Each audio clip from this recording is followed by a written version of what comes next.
Hey guys, this is Matt Huber. Just wanted to run you through the way we patch to the Aviom using the M7CL. So this applies for both the Conway and Little Rock locations.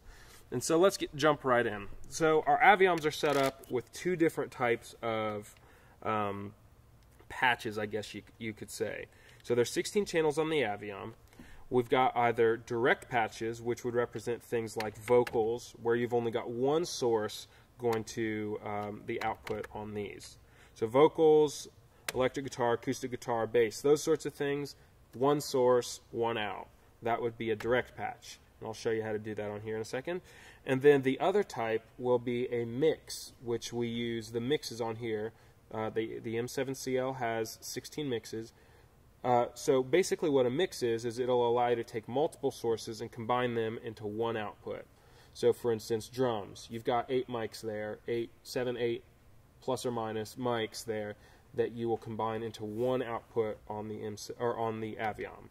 And so we'll do that through mixes. That gets a little more complicated, and we'll spend a little time on that. So let's jump right in. A direct patch, let's use electric guitar 2 as an example. So you'll notice, first of all, that there are 2 mics for the electric guitars here. We will usually just patch the A mic into the ear, so electric guitar A, or electric guitar 1A, 2A to the ears. That's just the primary mic that we use most. So we'll use electric guitar 2A as an example. So to direct patch it, you notice on here that electric guitar 2 is in channel 5 on the Aviom. So to be able to direct patch it to channel 5, there you've got this strip up here on all channels that represents inserts and direct outs. So you press on that and it brings up this screen. There are 3 things to notice on here. You've got a pre-post button. So what that does, that's essentially the way we've got set up. It is a pre-fader button. So when something's set on pre-fader, that means that whatever you do here on the fader, back at the board, it will not affect what is going on in the ears. What is going on in the ears is a constant level, that will not change depending on what you do here, unless you're touching the head amp. But with the fader, it does not affect what's going on in the ears. So we want everything, almost everything, but generally everything as pre-fader on our Aviom setup. So you need to ensure that pre-fader is on. That is very important. Then right here, this is where you actually patch. So when you press on that, our Aviom card is in slot 1, so you need to make sure the slot 1 tab is pressed.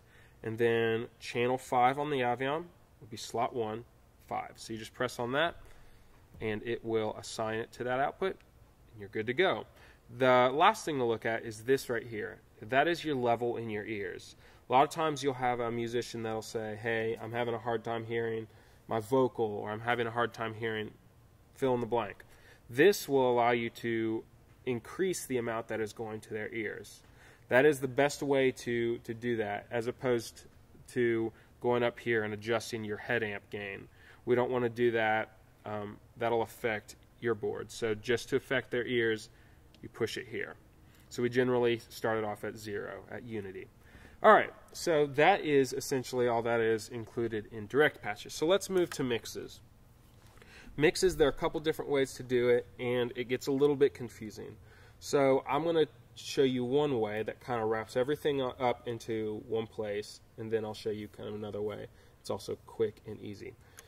So for keys, we use a mix for keys because we're taking both the piano left, right, and the keys left, right, and combining them all into one channel in the ears. So we use mixes on the M7 for that. Like I said, mixes will take multiple sources, sum them into one output. And so mix 9 through 16 is where we've got our 4 mixes that go to the Aviom. Kit, which goes to channel 2 on here. Keys, which goes to channel 10. Oh, I'm sorry, that was wrong. Channel 7 on here. Channel 8, which goes to channel 8, clearly. And then extra, which goes to channel 16. So generally, like I said, we want them to be pre-fader. So that's the trickiest part with doing things in the ears. We'll hit that here in a second. So let's take keys as an example. We want to send all of these 4 channels to the in-ears, to channel 7. and we want them all to be pre-fader. So the way we want to do that, first of all, you notice that this mix, which is labeled Aviom keys, is slot 17, which is the Aviom output card and number 7. So we're good there. So there are a couple ways to do this. Let's do the first way would be to press on this button right here, which is your select button to select the channels that you're referring to. And Aviom keys is mix 10, not to be confused with output 7. It is mix 10 on here, which refers just to the mix on the M7. It doesn't really affect anything on here. This is mix 10, so you'll select this channel, press this button twice, and that'll bring you to this. It's very similar to the direct out screen. So you've got your pre-post fader, very important. Make sure it's pre. Make sure it's on, which means it's sending the signal to that output or to that mix, and then here's your level. So that will allow you to send it, varying levels to adjust it. So that is a good way to send things to a mix. Another way to send things to a mix is to use the sends on fader function. The negative to that is that it does not allow you to adjust your pre-post fader function. But if you don't need to do that and you just need to make a quick adjustment to say the drums, you want to send more tom 2 to the drums send, you can hit sends on fader, and it gives you quick access to be able to mix the in-ears. So if you go to Aviom kit, it'll bring it up over here, and you could bump up your tom 2 a little bit by a couple dB.